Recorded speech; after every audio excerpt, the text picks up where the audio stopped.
किसी ने सत्य ही कहा है कि खुशी जल्दी में थी, रुकी नहीं। खुशी जल्दी में थी, रुकी नहीं। गम फुर्सत में था, ठहर गया। खुशी जल्दी में थी, रुकी नहीं। गम फुर्सत में था, ठहर गया। लोगों की नज़रिया अब भी नहीं बदली है जनाब। कल मुड़ के देखा करते थे, आज देख के मुड़ गया। हेलो मेरे प्यारे बच्चों, स्वागत है आपके अपने YouTube channel SGY science classes में। और मैं हूं आपके गुरु राम मूर्ति। और आज की इस वीडियो सीरीज़ में हम लोग क्लास 12th के भौतिकी विज्ञान से संबंधित एक महत्वपूर्ण चैप्टर जिसका नाम है विद्युत धारिता तथा स्थितिज विद्युत जनित्र से संबंधित कुछ महत्वपूर्ण ऑब्जेक्टिव के बारे में बातचीत करेंगे। तो चलिए बिना देरी किए शुरू करते हैं अपनी इस पाठशाला को। जैसा कि पहला प्रश्न कहता है कि प्रभावी धारिता 5 माइक्रोफेराडो को प्राप्त करने के लिए सिर्फ 2 माइक्रोफेराडे के कम से कम कितने संधारित्र की आवश्यकता होगी। तो देखिए, अगर 2 माइक्रोफेराडे के संधारित्र है और कितना माइक्रोफेराडे चाहिए आपको, 5 माइक्रोफेराडे चाहिए, तो इसके लिए कम से कम आपको 4 संधारित्र की ज़रूरत होगी। यानी इसका सही आंसर हो जाएगा ए।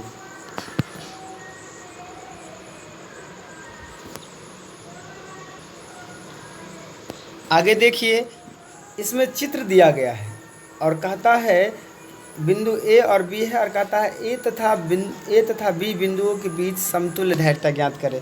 तो देखिए, मेरे पास अभी तो उतना टाइम नहीं है, लेकिन आप लोग कैलकुलेट करके देखेंगे। जब आप कैलकुलेट करेंगे तो इसका सही आंसर जो है वह मिलेगा 4/3 माइक्रोफेराडे। क्या मिलेगा? 4/3 माइक्रोफेराडे।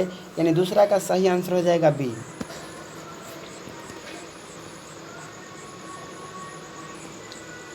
तीन में कहता है कि ए तथा बी के बीच समतुल्य धारिता ज्ञात करें। फिर एक सर्किट दिया गया है और मैं फिर आपको वही कहूँगा कि यदि आप इसे कैलकुलेट करके देखेंगे तो इसका सही आंसर क्या हो जाएगा? ए, यानी 20/9 आएगा। देखिएगा आप कैलकुलेट करके एक बार, इसका सही आंसर 20/9 आएगा। और अगला फिर से एक बार कहता है कि परिपथ में दर्शाया गया धारिता पर आवेश क्या होगा। फिर से सर्किट दिया गया है और फिर नीचे ऑप्शन दिया गया होगा। आप फिर इसे कैलकुलेट करके देखेंगे। इसका जो कैलकुलेशन वह होगा 18 माइक्रोकूलम। यानी इसका सही आंसर हो जाएगा ए। अगला प्रश्न कहता है कि यदि शीशे के एक पट्टी को वायु संधारित्र के प्लेट के बीच खिसकाया जाए तो इसकी धारिता, तो क्या होगा? जैसे ही उसको वायु संधारित्र है उसमें कांच को खिंचाएंगे तो उसका धारिता होगा वह क्या होगा? बढ़ जाएगा। यानी 5 का सही आंसर होगा ए।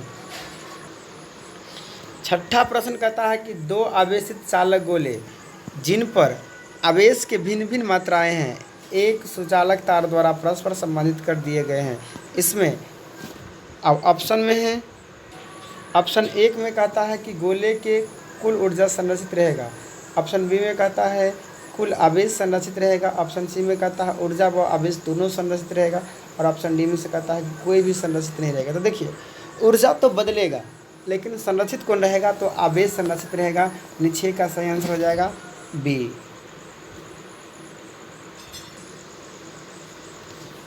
अगला प्रश्न कहता है कि 2 आवेशित वस्तुओं को जोड़ने पर उनके बीच विद्युत धारा प्रवाहित नहीं होती है यदि उनका, ऑप्शन ए में कहता है आवेश समान हो, ऑप्शन बी में कहता है धारिता समान हो, ऑप्शन सी में कहता है विभव समान हो और ऑप्शन डी में कहता है प्रतिरोध समान हो।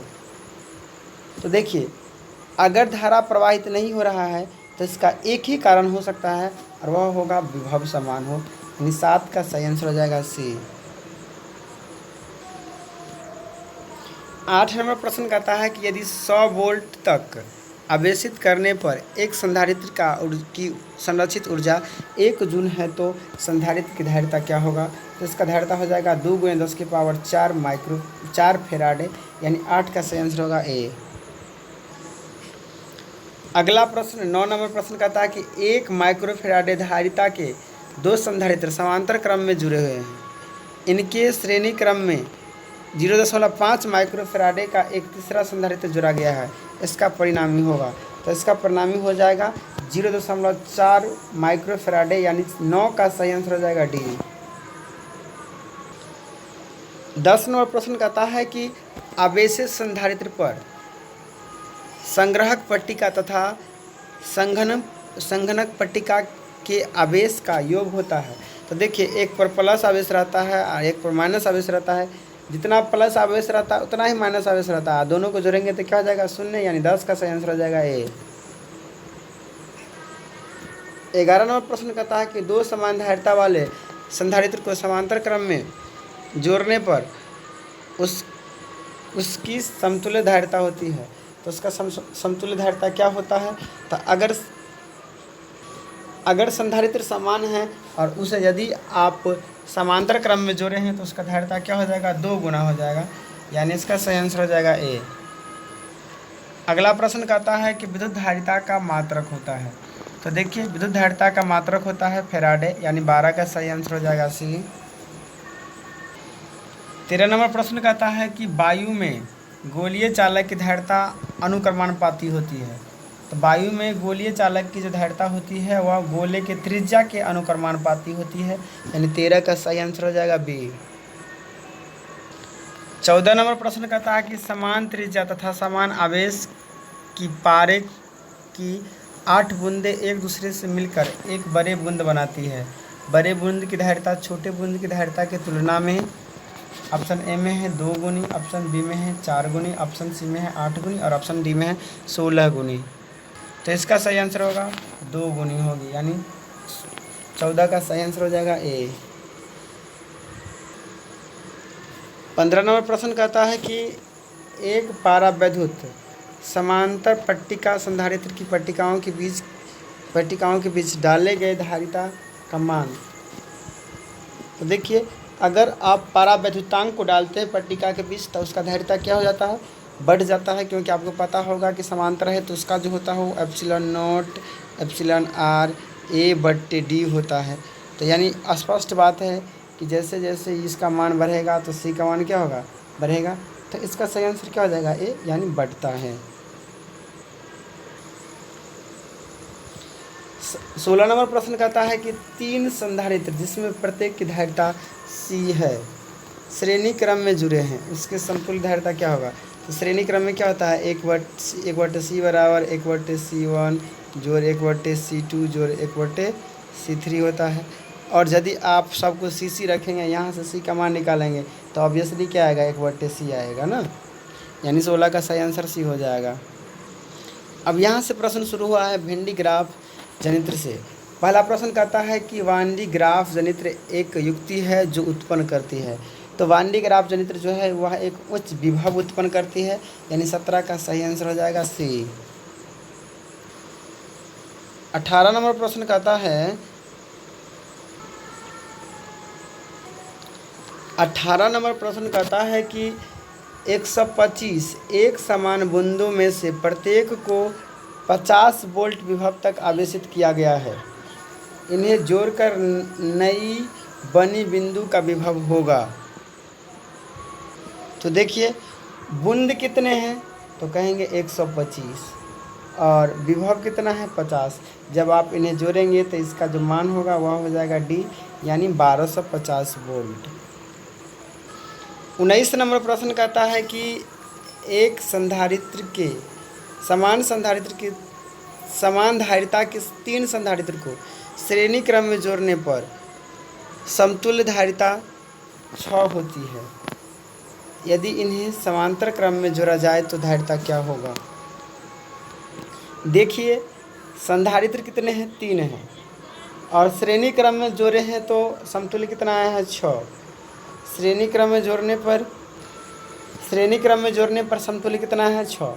इससे तो स्पष्ट होता है कि एक संधारित्र की धारिता 18 होगा और धारिता की संख्या कितना है? 3।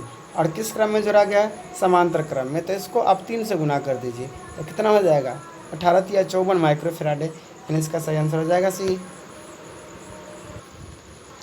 अगला प्रश्न कहता है कि धातु का परावैद्युतांक होता है। तो धातु का परावैद्युतांक क्या होता है? अनंत होता है। तो क्या हो जाएगा? 20 का सही आंसर बी। 21 नंबर प्रश्न कहता है कि एक माइक्रोफेराडे धारिता वाले संधारित्र की पट्टिका के बीच 1 वोल्ट विभवांतर रखने पर आवेशित संधारित्र पर आवेश होगा। तो क्या हो जाएगा? 1 माइक्रोफेराडे 1 माइक्रोकूलम, यानी 21 का सही आंसर हो जाएगा बी। 22 नंबर प्रश्न कहता है कि 64 समरूप बूंदें जिसमें से प्रत्येक की धारिता 5 माइक्रोफेराडे है मिलाकर एक बड़े बूंद बनाते हैं। बड़े बूंद की धारिता क्या होगा? तो बड़े बूंद की धारिता हो जाएगी, बड़े बूंद की धारिता होगी 20 माइक्रोफेराडे, यानी 22 का सही आंसर हो जाएगा बी।